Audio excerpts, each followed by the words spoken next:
So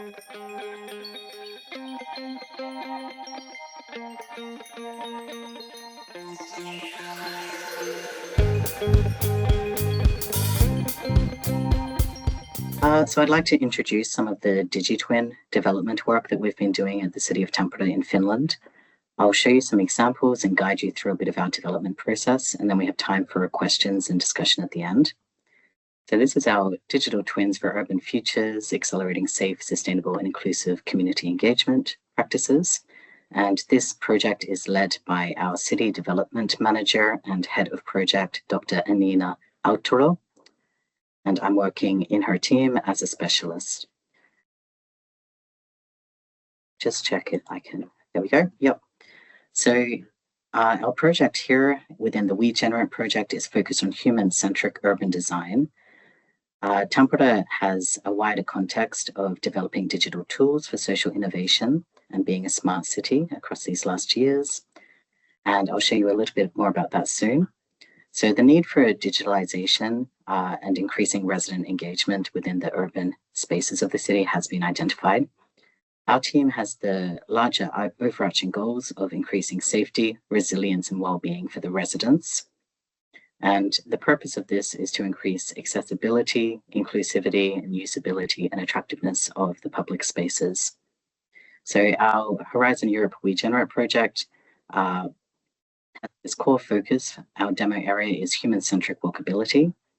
And this is focused around the railway station area, which is undergoing large-scale redevelopment across the next 10 years, and the green public space, which is planned in this area. And I will show you a bit more about this soon. To give you a little local context, Tampere is the third largest city in Finland. It's a technologically progressive urban hub, and we are focused on the climate neutral, resilient, inclusive transition. So Tampere has committed to being climate neutral by 2030, which is coming up very shortly in the next 5 years. So this is actually a bit quicker than legally we even have to reach this threshold to do with the EU commitments. So it is in the city strategy, and it's a focus of all the different city departments and units. Despite this commitment, there is a risk of the decline of resilience and quality of life for residents due to local and global challenges.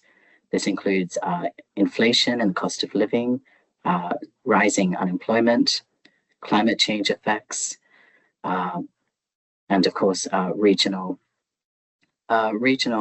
disturbances and crises across Europe.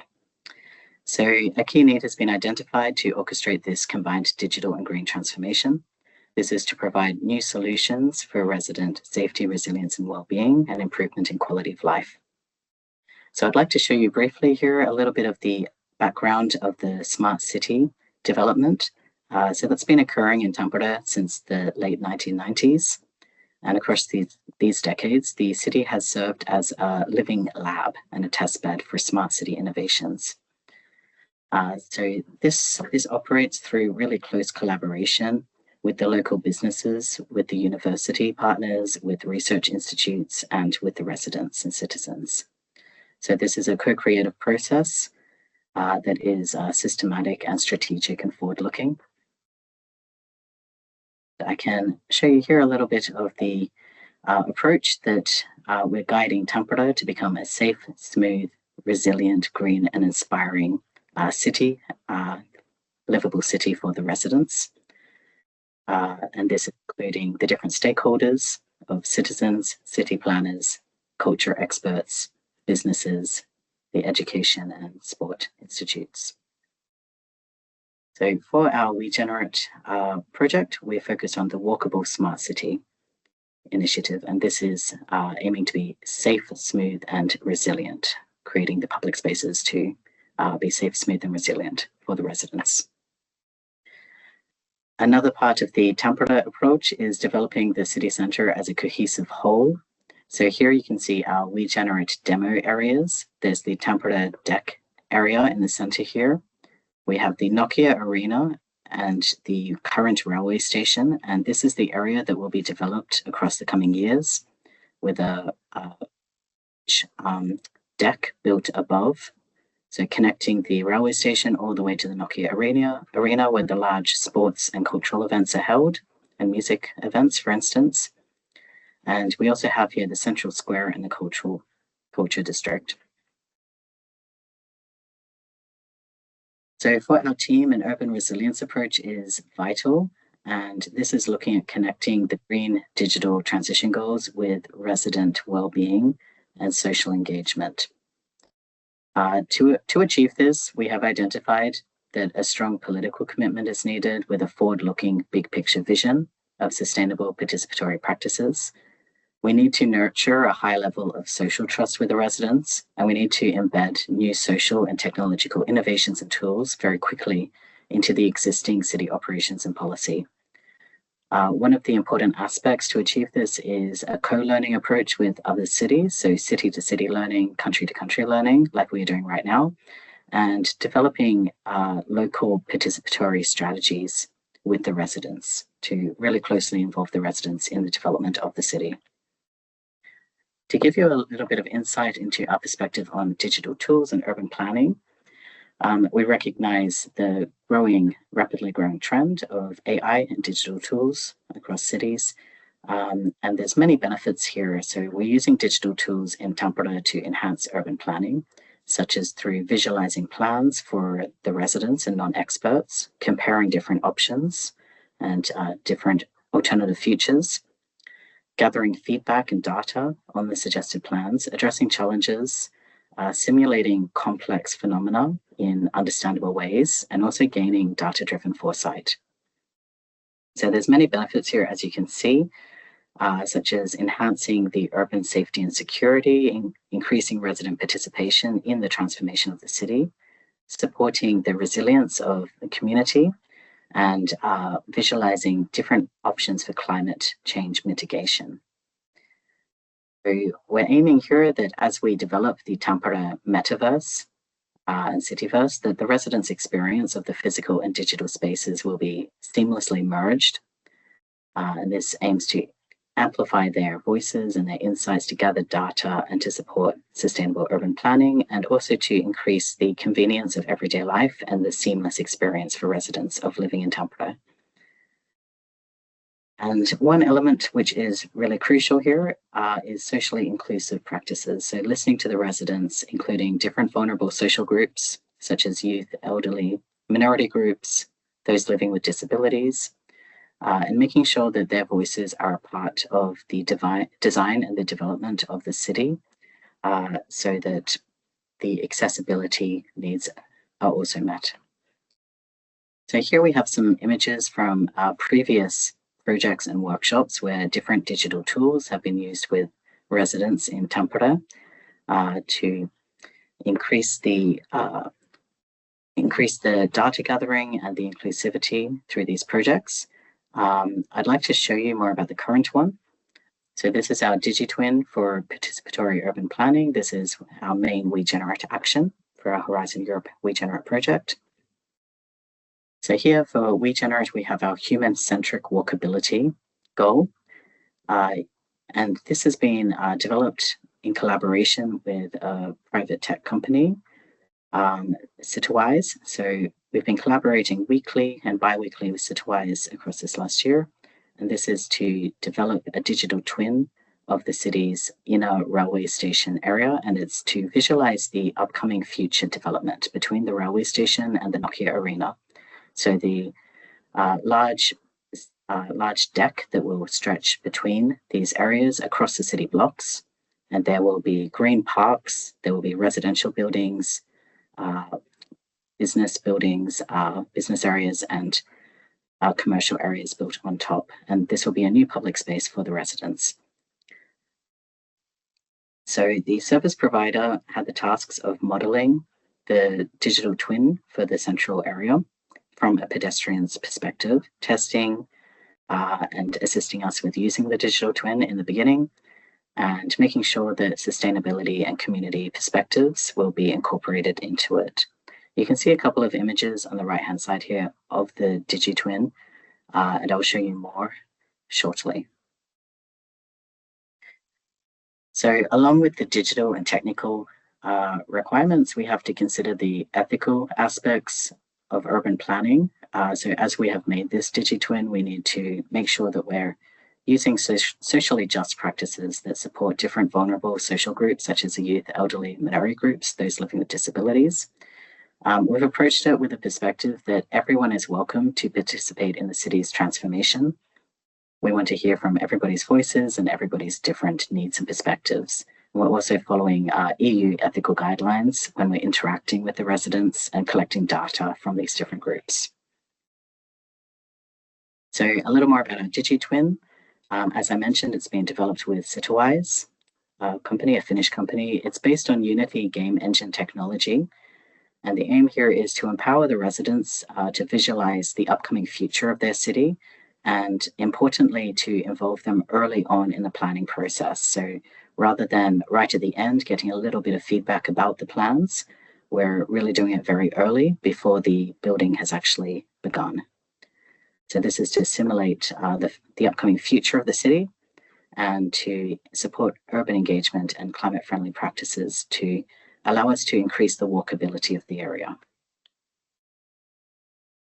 Okay, so here is a screenshot of the DigiTwin that's been developed. I'm going to show you a video as well. So if I just shift over to the next section, and if you can still see my screen in the video. Okay. So just to mention, this is a video recording of someone using the DigiTwin. The DigiTwin itself is software, and this is just one screen recording of somebody walking around and looking at different things in the DigiTwin. So we can move around the DigiTwin in real time. We're starting right now above Tampere, and we've used the city's model as well to design this and make sure it's accurate. You can see the white buildings here. This is the upcoming new developments with some green spaces. And there's still planning and discussion about exactly how this will look in the future. We're going to go down to the ground level in a moment because a part of the feedback and the insight from our experts was that it's very important for the residents that when they engage with the DigiTwin, it's from a pedestrian perspective, so from a ground level perspective. So this is the early stage of the DigiTwin. I'm going to show you a later version in a moment. So you can see that not everything has been filled in, and it's a little bit rough at this beginning stage. However, some of the benefits of this DigiTwin model is that we can change the day, the month, or the time of the year. So we can change where the shadows are falling. We can simulate how much sun or shade you get in different areas, whether it's a sunny or rainy day, summer or winter, whether there's snow, how dark it is at nighttime, and so on. So having these integrated controls, and this can be real-time data as well, showing the different temperature, the length of sunlight of each day, and so on. So when we have used this DigiTwin in the workshops, we have guided the residents on a walk through the DigiTwin, and we've situated the residents into the DigiTwin with storytelling approaches, such as they have moved to Tampere, they've got a new job, or they've just bought a house in Tampere, and they're exploring the area. How do they feel about the DigiTwin of the upcoming future changes of the city? More so, how do they feel about the station area? What are their perceptions? What are their views? So here we can change the weather as well. I'll show you a little bit in a moment about the feedback we have received from the residents. We've had very rich and detailed feedback. Okay, and now it's snowing. We experience the DigiTwin and the upcoming changes during winter.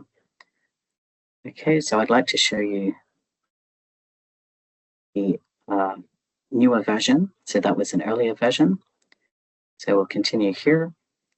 So some of the feedback that we had was it would be good to have more people in the DigiTwin so it's more realistic. So the realism was considered quite important to the residents.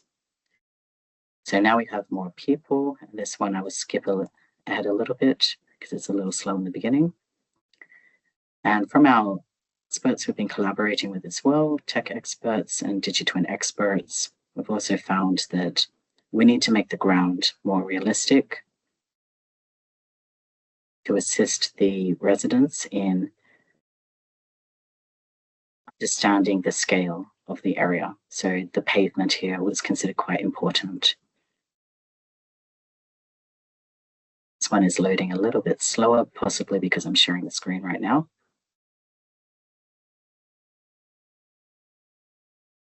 Just see if I can show you a little further along here.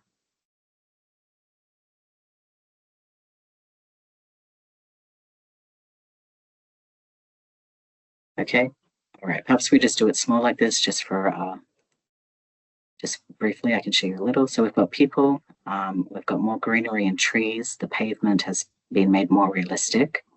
So this is the same DigiTwin in the same area.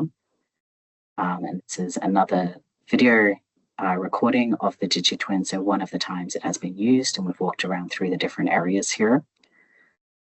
So as we're using this in the workshops with the residents, we're able to show them upcoming future plans of how the area will change. We're asking different questions.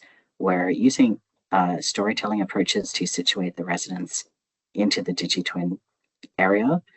And we've had the good experience that at first we were a little concerned that perhaps the residents would focus just on the DigiTwin technology itself or ask a lot of questions about the DigiTwin, but they haven't. Each time people have been quite immersed in the experience, and they've asked about the plans, the changes to the city. They're very much sort of situating themselves into these future plans and imagining that they live in Tampere in 5-10 years' time, and how will this impact them. So that's been a positive outcome. I will just stop this here and I'll go back to the presentation. Okay, so thank you for your patience there. It doesn't always work as hoped. So just briefly, I can show you that for the DigiTwin, it's this Aura platform, which is a dynamic 3D virtual environment. Aura includes many different features. So there's the day and the season simulation. We can have shadows, different sunlight, different weather conditions, 360-degree visualizations. There's a layering system, so we're able to adapt the DigiTwin in the future. We can add new layers, such as a biodiversity layer of the area, or different sort of carbon emission modeling layers. There's free navigation, so it's like a video game in this sense. You can walk around wherever you want. You can go closer to things and to look at different details. And we can add in different data from the city. So real-time public transportation data, real-time season and light data. We can animate the people and the traffic. We can have the flexibility to adapt to the different needs as we get feedback from the residents, feedback from the urban planners of what these needs might be. Okay, so just quickly, I'll go over the DigiTwin workshops. So our team led 3 different user test workshops with the residents to gain feedback on the DigiTwin and on the upcoming large-scale changes. So we guided the residents through the DigiTwin using a storytelling approach. And then we also had long discussions and gave information about the upcoming changes and gained the feedback from the residents. So far 40 international and Finnish residents have participated. Feedback that we received was that the possibility to participate was very highly valued. The green spaces were very important, and people asked for more green spaces. They were interested in the infrastructure, the shading, the lighting. Accessibility was a big factor. It was commented that the sounds were important. So this is something we have now explored, how to add a soundscape to the DigiTwin so that people can hear what the area will sound like. Winter usability is a big topic here in Finland, but also the need to include spaces for play, a sense of community, making it fun, and also the safety elements and the technical elements. And people had very specific questions, such as where will the car park be located, elevators, staircases, can it be a multimodal area where people could come and do some work before jumping on the train?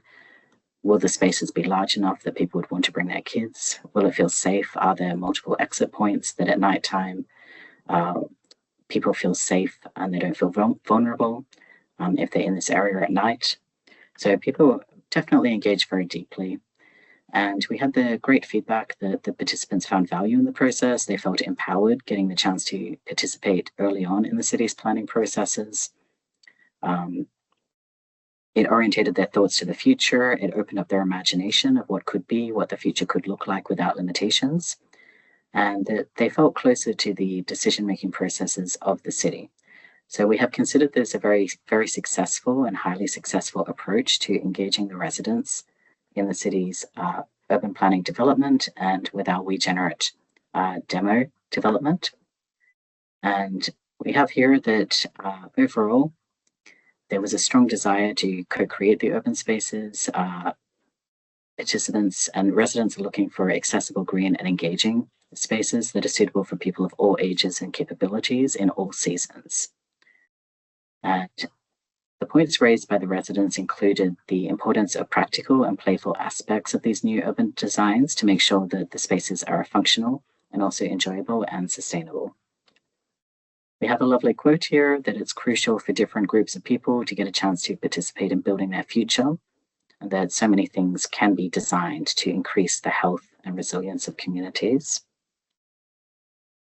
So what's next? The next step for the DigiTwins are to continue the workshops with different user groups, such as businesses, entrepreneurs, and citizen designers, to investigate new elements of the DigiTwin design and to gain further resident feedback, and to continue consciously including voices of different minority groups to make sure that all the perspectives and voices are included and people are not left behind in these urban change processes. So in Tampere, our WeGenerate DigiTwin model will be used by the city as an urban planning tool and it will be integrated into the metaverse. In Tampere, we are continuing the gamification approaches and still experimenting and exploring with different gamification approaches to increase walkability and sustainable mobility in the city.